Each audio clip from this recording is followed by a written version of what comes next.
నారాయణం. ఈరోజు ఈ వీడియోలో మనం భగవద్గీత శ్లోకాలు ప్రతిరోజు నేర్చుకుందంలో భాగంగా 2వ అధ్యాయం సాంఖ్యయోగం నుండి 41వ శ్లోకం నుండి 45వ శ్లోకం వరకు శ్లోకాలు అర్థాలు నేర్చుకుందాం.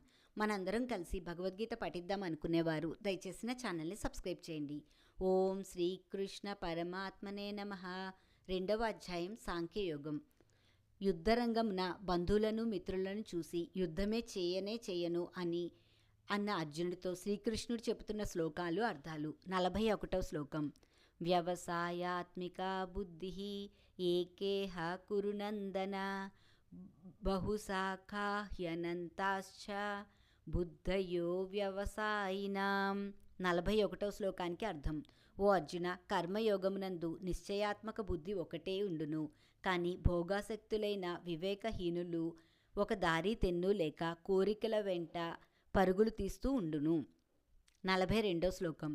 యామిమాం పుష్పితాం వాచం ప్రవదంత్య విపశ్చితః వేదవాదరతాః పార్థ నాణ్యదస్తీతి వాదినః. 42వ శ్లోకం. ఓ అర్జున, వివేకహీనులు అయిన వారు ప్రాపంచిక భోగములందే తలమునకలో అవుదురు. వారు కర్మఫలంను ప్రశంసిస్తూ బాహ్యార్థములయందు ప్రీతి వహించుదురు. 43వ శ్లోకం. కామాత్మానః స్వర్గపరా జన్మ కర్మ ఫలప్రదాం క్రియా విశేష బహూలాం భోగైశ్వర్యగతిం ప్రతి. 43వ శ్లోకానికి అర్థం. స్వర్గంనకు మించినది ఏదీ లేదని వారు భావింతురు. క్షణికమైన భోగైశ్వర్యములందు ఆసక్తితో కర్మలు చేస్తూ ఉండును. 44వ శ్లోకం.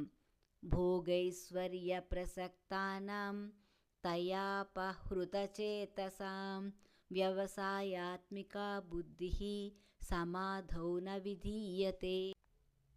44వ శ్లోకానికి అర్థం. భోగైశ్వర్య ఆసక్తులైన అజ్ఞానులు భగవంతుని లక్ష్యంగా గల సమాధ స్థితి యందు స్థిరంగా ఉండరు. 45వ శ్లోకం. త్రైగుణ్య విషయ వేద నిస్త్రైగుణ్యో భవార్జున నిర్ద్వంద్వో నిత్య సత్వస్థో నిర్యోగక్షేమ ఆత్మవాన్. 45వ శ్లోకానికి అర్థం. ఓ అర్జున, వేదములు సత్వ రజ తమో గుణములైన కార్యములైన సమస్త భోగములను గూర్చియు వాటిని పొందుటకు చేయవలసిన సాధనలను గూర్చియు ప్రతిపాదించును.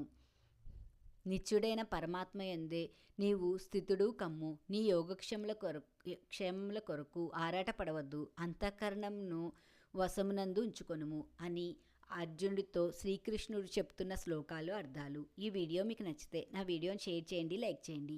ఇలాంటి ఆధ్యాత్మిక వీడియోలు చూడాలంటే దయచేసి నా ఛానల్ని సబ్స్క్రైబ్ చేయండి. ఈశ్వరి గుడిమెట్ల. జై శ్రీమన్నారాయణ.